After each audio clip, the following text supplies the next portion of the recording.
সরকারি কর্মচারীদের, রাজ্য সরকারি কর্মচারীদের বকেয়া ডিএ দেওয়ার শেষ দিন চলে গেছে। আর সেই দিন চলে যাওয়ার পরও কারোর অ্যাকাউন্টে কোনো টাকা ঢোকেনি। যারা লয়ার তাদের কথা অনুযায়ী তারা অলরেডি কন্টেম্পটের নোটিশ পাঠিয়ে দিচ্ছেন মুখ্য সচিব এবং ফাইন্যান্স সচিবের কাছে, মানে হচ্ছে মুখ্য সচিব এবং অর্থ সচিবের কাছে। এবার এই কন্টেম্প পিটিশন যাওয়ার পরে, কন্টেম্প নোটিশ যাওয়ার পরে তারা কি টাকা দেবেন সেই চিন্তা যখন অনেক কেউ ভাবছেন যে কি হবে, তার মধ্যে সরকারের তরফ থেকে সুপ্রিম কোর্টেতে একটা মডিফিকেশন অ্যাপ্লিকেশন করা হচ্ছে। সেই মডিফিকেশন অ্যাপ্লিকেশনে অনেক কিছু জিনিস বলা হয়েছে, কিন্তু সমস্ত জিনিস বলার আগে একটা জিনিস পরিষ্কার বলে রাখি, সেটা হচ্ছে সুপ্রিম কোর্ট থেকে ফার্স্ট রায়টা কি দিয়েছিল, যে রায়টার ভিত্তিতে 25% ডিএর কথা বলা হয়েছে। সেখানে বলা হয়েছিল লার্নেড সিনিয়র যে অ্যাডভোকেট আছে অভিজিৎ মনু সিংভি এবং হুফেজা আহমদি, তাদের থেকে শোনার পরে সুপ্রিম কোর্ট নির্ধারণ করেছে যে অ্যাটলিস্ট 25% দিয়ে দিতে হবে যারা সরকারি কর্মচারী আছে, তাদের ডিএটা দিতে হবে যেই ডেটে রায়টা পাবলিশ হয়েছে সেই ডেট থেকে 6 সপ্তাহের মধ্যে। তারপরে বলা হয়েছে আমরা এখানে দেখেছি ট্রাইব্যুনাল এবং হাইকোর্টে যে অ্যাডভোকেটেড রাইট দিয়েছে এমপ্লয়ীদেরকে রিসিভ ডিয়ারনেস অ্যালাওয়েন্স, সেটা স্ট্যান্ড করছে বোথ পার্টিতে, ঠিক আছে, বোথ ট্রাইব্যুনাল এবং হাইকোর্টেতে। তাই তাদের ওটা রাইট, ওটা কোনো সরকারের দান ধ্যান কিছু নয়, মানে ডিএটা আপনাদের যথেষ্ট পাওয়ার অধিকার রয়েছে। এরপরে বলেছে needless to add disbursal of such amount shall be without prejudice to the respective rights and condition of the parties, মানে এত বড় টাকাটা কারোর রাইট এবং কন্ডিশনের উপর ডিপেন্ড করে না, এটা সবাইকে টাকাটা দিয়ে দিতে হবে। The parties are permitted to place on record their written submission to all the issues within 4 weeks। 4 সপ্তাহের মধ্যে তাদের যা কিছু বলার রিটেন সাবমিশনে বলতে হবে। List of the matter is to be held on 8ই আগস্ট, মানে এবার 4ই আগস্ট পরবর্তীকালে এই কথাটা শোনা হবে, পরবর্তী শুনানি হবে মামলাটার, কিন্তু 4 সপ্তাহের মধ্যে সমস্ত কিছু যাদের যা সমস্যা সেটা বলে দিতে হবে। এবার রাজ্য সরকার, সবাই ভেবেছিল রাজ্য সরকার তাহলে টাকাটা দিয়ে দেবে।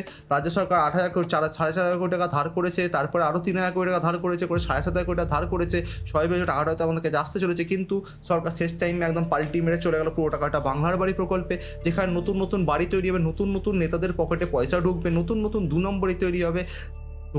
আমাদের সুপ্রিম কোর্টের রায় শোনার পরেও সরকার মনে করেছে আমাদের দীঘায় রথযাত্রাতে রথের মন্দিরে খরচা করাটা বেটার রাদার দেন আপনাদের ডিএ দেওয়াটা। এবার সরকারি কর্মচারী যারা এখনও তৃণমূল কংগ্রেস বা আমাদের সরকারকে সাপোর্ট করছেন তাদের একটু চিন্তা ভাবনা করার সময় এসছে, কেননা সরকার আপনাদের উপর বিশ্বাস করছে না। কেন বিশ্বাস করছে না এই কথাটা খুব দায়িত্ব নিয়ে খুব সুন্দরভাবে বুঝিয়ে দিচ্ছি। যে রিপিটিশনটা করেছে তারা, সেই রিপিটিশনে একটা জিনিস পরিষ্কার বলেছে। প্রথম পয়েন্ট, ডিএটা বাধ্যতামূলক নয়। রাজ্য সরকারের প্রধান চুক্তি হলো মহার্ঘ ভাতা বা ডিএ প্রদান করা নিয়োগকর্তার উপর ইচ্ছার ওপর নির্ভরশীল, মানে সরকারের ইচ্ছা হলে আপনাকে দেবে, না ইচ্ছা হলে আপনাকে দেবে না। এই প্রথম কোনো জায়গাতে আমি ইচ্ছার কথা শুনছি, অনেক কিছু শোনা যায়, এটা কোনো বাধ্যতামূলক বিষয় নয়। সরকার মনে করে ডিএ প্রদান করা বিষয়টা সম্পূর্ণভাবে রাজ্যের আর্থিক পরিস্থিতির উপর নির্ভর করে এবং এটাকে বাধ্যতামূলক হিসেবে চাপিয়ে দেওয়া যায় না। মানে সরকার মনে করে আর্থিক পরিস্থিতি ভালো থাকলে ডিএ দেবে, না হলে দেবে না। তার মানে সরকার এখানে প্রথম একটা পয়েন্টটা স্বীকার করলো, সরকার ভিখারি, একবার স্বীকার করেছে, ঠিক আছে, প্রত্যেকটা কিন্তু ইনটু এর ওপরে আসবে কতবার সরকার ভিখারি হচ্ছে দেখবেন।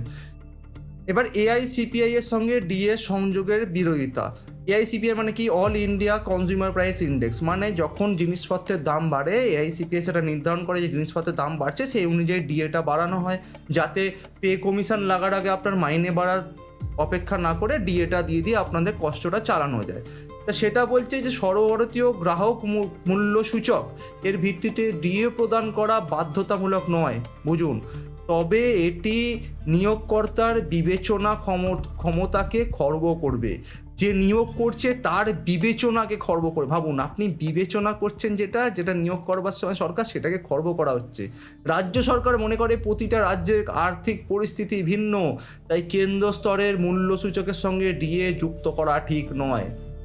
আবার রাজ্য সরকার মনে করেছে সবার আর্থিক পরিস্থিতি ভিন্ন, মানে মুম্বাইয়ের আর্থিক পরিস্থিতি বেটার, ইউপির আর্থিক পরিস্থিতি বেটার রাদার দেন আমাদের পশ্চিমবঙ্গ, তাহলে সরকার নিজেকে আবার ভিখারি বলে বললো, ভিখারি ইন্টু 2, ঠিক আছে। এরপরে আসছে পে কমিশনের সুপারিশ বাধ্যতামূলক নয়। ভাবুন, পে কমিশন যে বসে আপনাদের মাইনে বাড়ে সেটা সুপারিশও বাধ্যতামূলক নয়। কেমন, রাজ্য সরকারের মতে পে কমিশনের সুপারিশগুলো রাজ্য বা কেন্দ্র সরকারের ওপর আইন মত বাধ্যতামূলক নয়। Very good. সরকার তার আর্থিক ক্ষমতা অনুযায়ী পে কমিশনের সুপারিশ কার্যকরী করতে পারে, কিন্তু এটা করতে বাধ্য নয়। শুনেছেন আরেকবার, সরকার আবার বললো যে সরকারের কাছে পয়সা থাকলেই সরকার তাদের পে কমিশনের কথা শুনবে, নাহলে তারা পে কমিশন শুনতে রাজি নয়। মানে আপনি ফিফথ পে কমিশনে মাইনে পাচ্ছিলেন, আপনি ফিফথ পে কমিশনেই মাইনে পেতে থাকবেন, সরকার আপনার মাইনে বাড়াবে না, sixth pay seventh pay commission যাবে না। তার কারণ সরকারের মনেই হয় না এসব পে কমিশন বাড়িয়ে কী হবে। আমার যদি মনে হয় তোমাকে 10,000 টাকা দেবো ভাই, তুমি 10,000 টাকা কাজ করবে করো, নাহলে সরে যাও। আরও লাখে লাখে বেকার ছেলেমেয়ে পড়ে তারা একটা চাকরির জন্য নিজেদেরকে মারামারি খাওয়াখাই করে নেবে। তাই সরকার পরিষ্কার বুঝে গেছে ভাই ভিখারির দেশ, এখানে যে কটা দানা ফেলবো সে কটা লোকই ছিঁড়ে ছিঁড়ে খেয়ে নেবে। পরেরটাতে যাই, আর্থিক বোঝা। কেন্দ্রের হারে ডিএ অনুসরণ করার বাধ্যতা কোথাও লেখা নেই। রাজ্য সরকারকে কেন্দ্রীয় সরকারের কর্মচারীদের মতো একই হারে ডিএ দিতে বাধ্য করা যায় না, কারণ এটা সাংবিধানিক এবং রাষ্ট্রীয় পরিকাঠামোকে উল্লঙ্ঘন করবে।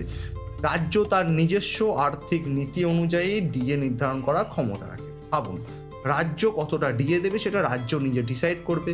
আগে কোর্টে যে কটা রুলিং এসছে, যে কটা জাজমেন্টে ওনারা হেরেছেন তাতে ওনাদের কিচ্ছু যায় আসে না। রাজ্য নিজের আর্থিক নীতি অনুযায়ী ডিএ নির্ধারণ করবে। এবার রাজ্যের আর্থিক নীতি যদি খেলা মেলা, কন্যাশ্রী, রূপশ্রী, লক্ষ্মী ভাণ্ডারে শেষ হয়ে যায়, তাহলে আপনার ডিএ বা মাইনে যদি কম পড়ে যায়, তাহলে আপনার বাড়িতে উনুন না জ্বললেও সরকারের কিচ্ছু যায় আসে না, কারণ সরকার তার নীতি অনুযায়ী সব কিছু চালাবে। এবার আপনার কি হবে আপনি নিজে বুঝে নেবেন। তারপরটা কি বলছে, আর্থিক বোঝা এবং কেন্দ্রের কাছে ঋণের আবেদন। রাজ্য সরকার জানিয়েছে যে বিপুল সংখ্যক কর্মচারী দীর্ঘ সময় ধরে বকেয়া থাকার কারণে 1 এপ্রিল 2008 সাল থেকে 31 ডিসেম্বর 2019 সাল এই মুহূর্তে বকেয়া মেটানোর একটা বিশাল আর্থিক বোঝা।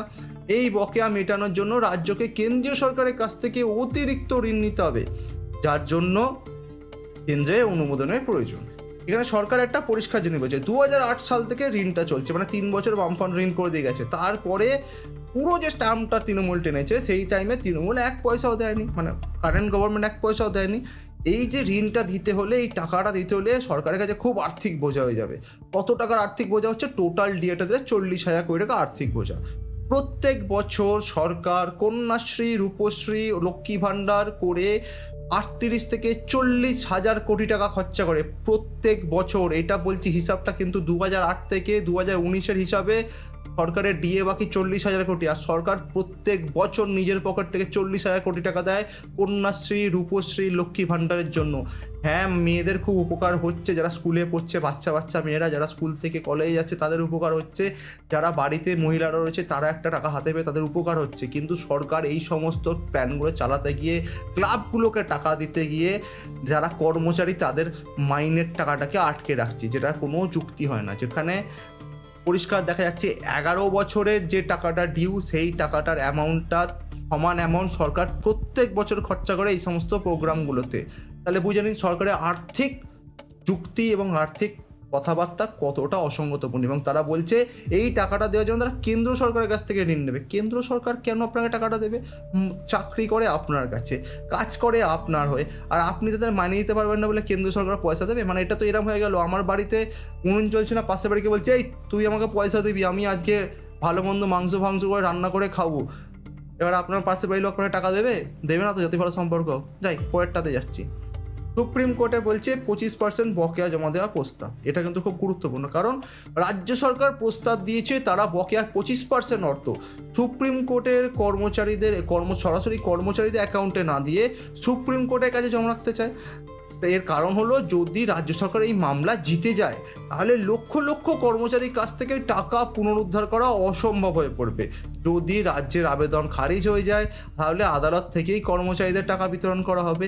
এবার এখানে একটা মজার জিনিসটা শুনুন, রাজ্য সরকার বলছে যে তারা তাদের সমস্ত টাকাটা সুপ্রিম কোর্টে জমা করবে। কেন? বলছে যদি আমাদের কর্মচারীদের টাকাটা দিয়ে দিই আর আমরা যদি কেসটা জিতে তাহলে কর্মচারীরা টাকা ফেরত দেবে না, তাহলে আমাদের কি হলো, অত টাকা লস হয়ে গেল। এতগুলো কোর্টেতে টানা হেরেছে, ট্রাইব্যুনালে হেরেছে, হাইকোর্টে হেরেছে, হাইকোর্টে ডিভিশন বেঞ্চ, সুপ্রিম কোর্ট, এত কিছু করে সমস্ত জায়গা থেকে লাস্ট যখন 25% রায় পাচ্ছে তখন তারা মনে করছে টাকাটাই সুপ্রিম কোর্টে জমা দিয়ে দিই। কোর্টের দায়িত্ব লোকজনকে পয়সা দেওয়া, বা কোর্ট আপনাদেরকে ডেকে পয়সা দেবে কি? দেবে না তো। এবার আপনি একটা জিনিস বুঝুন, আপনি যে সরকারের জন্য কাজ করেছেন, আপনারা যে সরকারের হয়ে প্রত্যেক বছর ভোটেতে সেই সরকারের কর্মী হয়ে সেখানে গিয়ে কাজ করাচ্ছেন, ভোট করাচ্ছেন, মানুষকে হেল্প করছেন, সরকারকে হেল্প করছেন সরকারটা চালাতে, মানুষের কাছে উপকারগুলো পৌঁছে দিচ্ছেন। সেই সরকার যাদের হয়ে আপনি কাজ করছেন তারা বিশ্বাস করে না আপনারা সরকারকে যদি টাকা সরকার ভুল করে দিয়ে দেয় আপনারা সেই টাকাটা ফেরত দিতে পারবেন। ভাবুন, সোজা কথায় উল্টো দিক দিয়ে ঘুরিয়ে চিটিংবাজ বলাটা হচ্ছে এটা সবচেয়ে সোজা উপায়। এর জায়গায় বলে দিতে পারতো বেশিরভাগ কর্মচারী চিটিংবাজ হতে পারে, আমাদের পয়সা ফেরত দেবে না, তাই যা সরকার বললো কি টাকাটা পুনরুদ্ধার করা অসম্ভব হয়ে যাবে। শুধু কথাটার পরিপ্রেক্ষিতে শুনতে খুব ভালো লাগে, কারণ খুব সুন্দর বুঝে শুনে বলেছে, কিন্তু যদি আমি উল্টো দিক দিয়ে বলি তাহলে সোজা কথায় বাকি কর্মচারীরা চিটিংবাজ, বেশিরভাগ কর্মচারী যদি পয়সা ফেরত না দেয় তখন আমরা কী করবো? পুরো টাকা তোমাদের লস চলে যাবে, সরকার এখনও মনে হয় জিততে পারে। এই পুরো ঘটনাটা একটা জিনিস পরিষ্কার করে দিই, সেটা হচ্ছে আমাদের গভর্নমেন্ট খেলা মেলা আনন্দ দুর্নীতি সব কিছুতে মত্ত, কিন্তু একটা জিনিসে মত্ত নয়, সেটা হচ্ছে যে মানুষগুলো কাজ করছে তাদের পয়সা দিতে সরকারের কোনো ইচ্ছা নেই। পুরী অনুকরণে দীঘাতে মন্দির হবে, সেখানে সরকার খরচা করবে। যেই দীঘার মন্দিরের প্রসাদ বাড়িতে বাড়িতে বিতরণ করে সরকার ট্যাক্সের পয়সা খরচা করবে। সরকার ট্যাক্সের পয়সা থেকে মানুষকে প্রত্যেক মাসে পয়সা দেবে, প্রত্যেক মাসে তাদের সাহায্য করবে, তাতে সরকার খরচা করবে। কিন্তু যে সরকারি কর্মচারী এই সমস্ত কাজগুলো করাচ্ছে, সেই সরকারি কর্মচারীর ডিএর টাকাটা সরকারের দেওয়ার ইচ্ছা নেই। তার কারণ কি? তার কারণ সরকার পরিষ্কার জানে, যদি তুমি চাও তো তুমি ছেড়ে যেতে পারো, আমার এখানে কাজ করতে হবে না, ঠিক আছে, তুমি অন্য কিছু দেখে নাও, আমার কাছে তোমার জায়গায় কাজ করার জন্য হাজার ছেলে মেয়ে আছে। কারণ পরিষ্কার একটা জিনিস দেখা গেছে, সেটা হচ্ছে আমাদের ওয়েস্ট বেঙ্গলের কারেন্ট ইকোনমিক কন্ডিশনে চাকরির যা অবস্থা, সরকারিতে বাদ দিন বেসরকারি চাকরির যা অবস্থা, সবাই জানে প্রচুর ছেলেমেয়ে শিক্ষিত চাকরি পাচ্ছে না, বাড়িতে বসে আছে। তাই একটা 500 সিটের অ্যাপ্লিকেশন যদি বেরোয়, 500 সিট যদি ভ্যাকেন্সি বেরোয়, সেখানে কয়েক লক্ষ 10 থেকে 12 লক্ষ ছেলেমেয়ে পরীক্ষা দেয়। সরকার এই পরিষ্কার জিনিসটা বুঝে গেছে যে তুমি কাজ করবে না, তোমার জায়গায় আমার জন্য লাখে লাখে ছেলেমেয়ে পড়ে আছে, বেকার ছেলেমেয়ে, যে ছেলেমেয়েগুলো কোনো কাজ পাচ্ছে না, যে ছেলেমেয়েদের কিছু ছেলেমেয়ে 2 নম্বরই কাজ করছে, কোনো নেতার আন্ডারে গিয়ে 2 নম্বরই করছে, সে ছেলেমেয়েগুলো ঢোকাতে পারবে। সরকার এই লোভটা দেখিয়ে বাকিদেরকে কাজ দেওয়ার লোভ দেখিয়ে যারা এখন কাজ করছে তাদের সাথে 2 নম্বরই করে বেড়াচ্ছে। দেখা হবে আপনার সাথে পরবর্তীটাতে। কিরম লাগলো এই বিষয়টা অবশ্যই কমেন্টে জানাবেন।